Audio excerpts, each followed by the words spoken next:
Informação urgente: o ministro da Justiça, Anderson Torres, afirmou publicamente que encaminhou à Polícia Federal um pedido de abertura de inquérito contra os institutos de pesquisas eleitorais. Segundo ele, esse pedido atende a uma representação que foi recebida pelo Ministério da Justiça aqui em São Paulo, apontando, abre aspas, condutas que, em tese, caracterizam a prática de crimes perpetrados por alguns institutos. É a ofensiva mais brutal depois de ameaças retóricas, inclusive do presidente da Câmara e do próprio presidente da República, contra institutos de pesquisa que atuaram e atuam no Brasil há décadas, muito fundamentada numa discussão, numa espécie de histeria generalizada que ganhou corpo após o fechamento das urnas, quando as urnas apontaram um resultado diferente do que o que as pesquisas vinham sinalizando, mas cravaram as tendências: Lula e Bolsonaro, terceira via asfixiada e Simone à frente de Ciro. O Ministério da Justiça anuncia, então, que pede para a Polícia Federal passar a investigar os institutos de pesquisa que atuam no Brasil. Yuri Pita e Leandro Rezende vêm para cá. Eu quero ouvir a ambos. É a medida mais gravosa já tomada por uma autoridade no Brasil contra institutos de pesquisa. Eu começo com o Yuri. É um ato de quem está no Estado impondo todo o poder que o Estado tem para apurar institutos que têm um grande patrimônio, que é a credibilidade. Se os institutos de pesquisa perdem a credibilidade, eles perdem a sua razão de ser.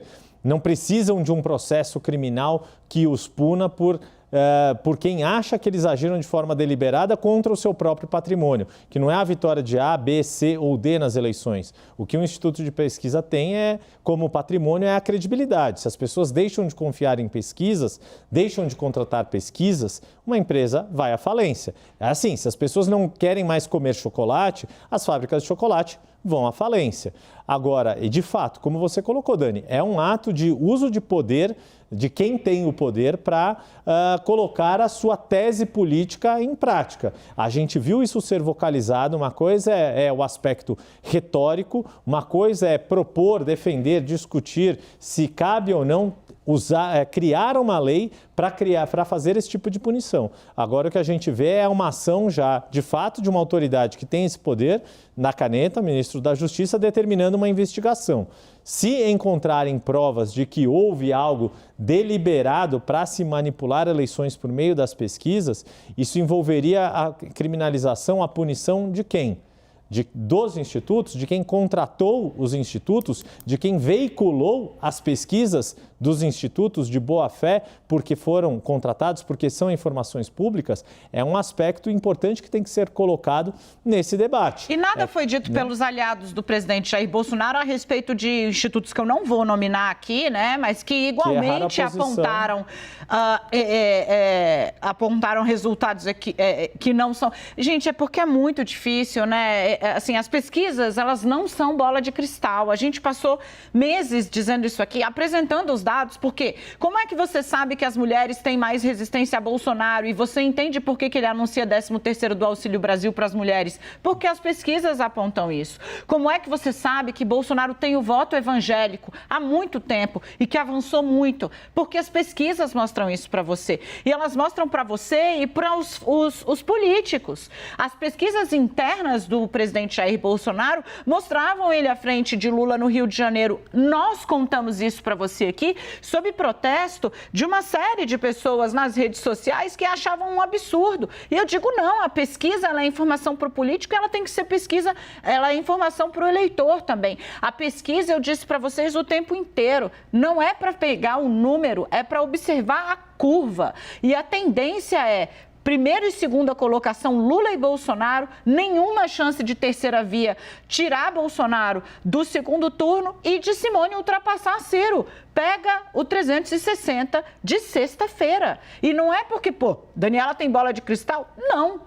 Eu estou olhando a pesquisa e eu estou olhando a pesquisa nos parâmetros que a gente disse aqui para você. Agora, é uma contradição em termos, né? Se falar tanto de liberdade, o governo que defende a liberdade, o governo que vai adiante contra tudo e contra todos, né? O governo que prioriza a liberdade, a própria vida, indo para cima dessa forma dos institutos de pesquisa, Leandro, é a minha pergunta.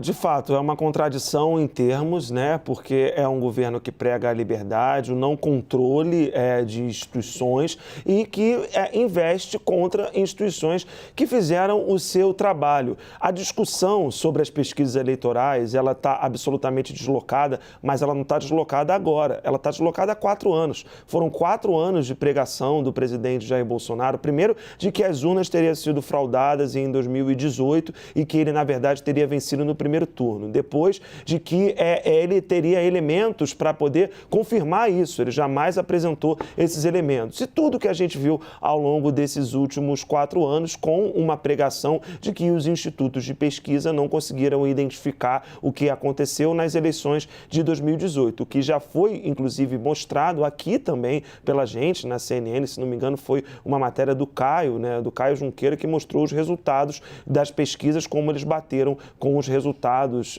do Datafolha, como eles bateram com os resultados eleitorais ao longo da história, né? Então, longe de querer aqui fazer a defesa dos institutos, mas é uma defesa do trabalho, da ciência política, da ciência eleitoral que existe no mundo todo. E é de se registrar aqui, Dani, que o Lavareda, que a gente tantas vezes ouviu aqui, ele disparou ontem, né, para a lista, né, dele uma série de ponderações sobre essa discussão totalmente enviesada do que foi o trabalho das pesquisas eleitorais nessa campanha de 2022. Um dos pontos que me parece o central para tentar dizer para quem está em casa é o seguinte: a eleição, ela não pode ser interpretada como um prognóstico do que vai acontecer. A pesquisa eleitoral, ela não é um prognóstico, uma bola de cristal do que vai acontecer na eleição. Alguns dos fatores apontados pelo Lavareda. O voto estratégico, que é o voto útil, que aconteceu e surpreendeu o partido do presidente.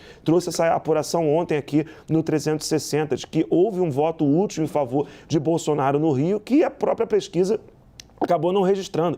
A vitória do Cláudio Castro era maior do que as pesquisas internas do PL mostravam. Além disso, você tem esse voto errático, que é o erro do eleitor, e também a abstenção. Nenhum instituto tem a capacidade de predizer o que vai acontecer quando o eleitor se dirigir à urna e estiver lá. Isso é um voto, isso é individual. A pesquisa, ela é um prognóstico. Agora, as pesquisas presidenciais, elas mostraram o mesmo caminho, errando ali a margem de erro, enfim, o percentual que se teve, mas teve algumas que foram muito divulgadas, inclusive por alguns setores aliados ao presidente, como você citou, Dani, que mostraram um cenário totalmente contrário. Pesquisas autofinanciadas que mostravam um cenário totalmente contrário. Então, de fato, é uma questão que vai para uma área de investigação, quando, na verdade, ela é muito mais afeita à área da estatística, da ciência política e da discussão de como que a gente deve fazer para encarar um mundo como é o nosso hoje, né? Fazer pesquisa do jeito que se fazia lá atrás